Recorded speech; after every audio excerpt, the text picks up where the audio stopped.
प्रेमाच्या नावाखाली एका विवाहित तरुणानं एका मुलीला जाळ्यात ओढलं.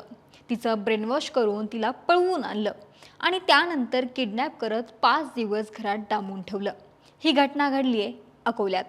अमरावती आणि कोल्हापूर नंतर अकोल्यातील या लव्ह जिहादच्या घटनेनं सगळेच हादरलेत. नेमकं काय घडलं पाहूयात व्हिडिओच्या माध्यमातून.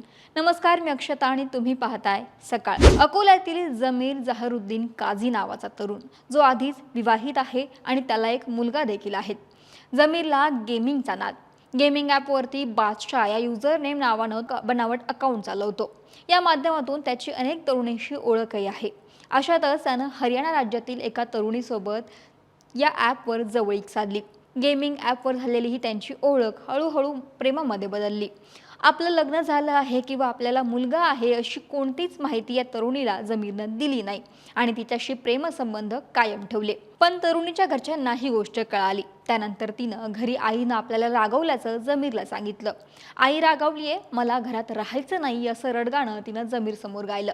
त्यानंतर तिचा ब्रेनवॉश या जमीरनं करून स्वतःजवळ तिला यायला भाग पाडलं.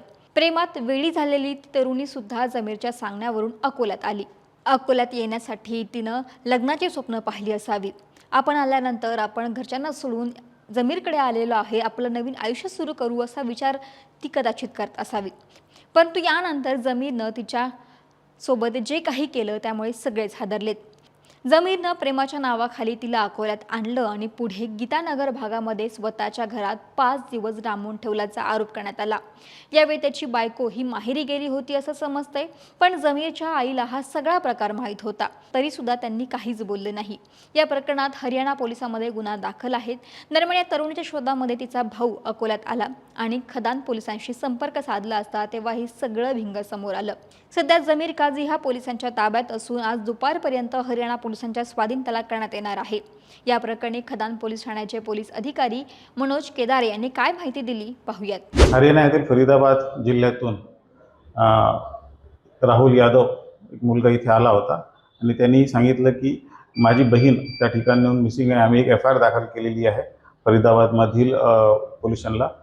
तर आम्ही ते आल्यानंतर मी संबंधित पोलीस स्टेशनला फोन करून तशी खात्री केली की अशा पद्धतीचा काही तिथे तक्रार आहे का. खात्री केल्यानंतर समजलं की एक मुलीच्या संदर्भाने तिथे तक्रार दाखल आहे. मग त्या मुलीचे डिटेल्स वगैरे घेतली आणि कुठल्या मुलाच्या संपर्कात होती याची माहिती घेतली असता आम्ही त्या मुलाचा आणि त्या मुलीचा या जिल्ह्याचे जिल्हा पोलीस अधीक्षक आदरणीय Archit Chandak sir, additional SP आदरणीय रेड्डी सर, SDP आदरणीय पाटील सर यांच्या मार्गदर्शनाखाली शोध घेऊन तो मुलगा आणि मुलगी आम्हाला मिळून आल्यानंतर आम्ही त्यांना पोलीस स्टेशनला आणलं. पोलीस स्टेशनला आल्यानंतर मी संबंधित पोलिसांचे ठाणा प्रभारी हरियाणाचे त्यांना मी कळवलेलं आहे. त्यांची टीम अकोल्याकरता रवाना झालेली आहे. त्यांची टीम आल्याच्या नंतर आम्ही या मुलाला आणि मुलीला आम्ही त्यांच्या ताब्यात देऊन पुढील कारवाई फरीदाबाद पोलिसांकडून होणार आहे. त्या मुलीला आम्ही विचारल्यावरून त्या मुलीचं असं म्हणणं आहे की एक गेमिंग ॲप आहे, त्या ॲपच्याद्वारे तिची ओळख झाली. मग आम्ही चॅटिंग करत होतो आणि चॅटिंगचं रूपांतर मैत्रीमध्ये झाली आणि मैत्री करत असताना तिची जी आई आहे ती आई तिला कुठल्या तरी छोट्या मोठ्या कारणावरून रागवत होती. मग ते रागवत असल्यामुळे मग हिने या मुलाशी संपर्क केला की मी इथे येते म्हणून. मग ती मुलगी स्वतःहून इथे अकोल्याला आली. ती मुलगी घरून निघून गेल्यामुळं तिथे जी तक्रार झाली त्या तक्रारीवरून तिथं जो FIR दाखल झाला त्या FIRवरून इथे तिचा भाऊ इथे आला होता आणि त्या पोलिसांशी सुद्धा आम्ही संपर्क केलेला आहे. ते पोलीससुद्धा या ठिकाणी आता अकोल्यासाठी येत आहेत. दरम्यान हरियाणावरून आलेल्या या तरुणीची सुटका आता पोलिसांनी केल्याची माहिती समोर येते. पण या घटनेनंतर परिसरात मोठा तणाव निर्माण झालाय. विश्व हिंदू परिषदेचे कार्यकर्ते आणि पदाधिकारी पोलीस ठाण्यामध्ये जमले होते. यावेळी घटनेमागे लव्ह जिहादचा आरोप करण्यात आलाय.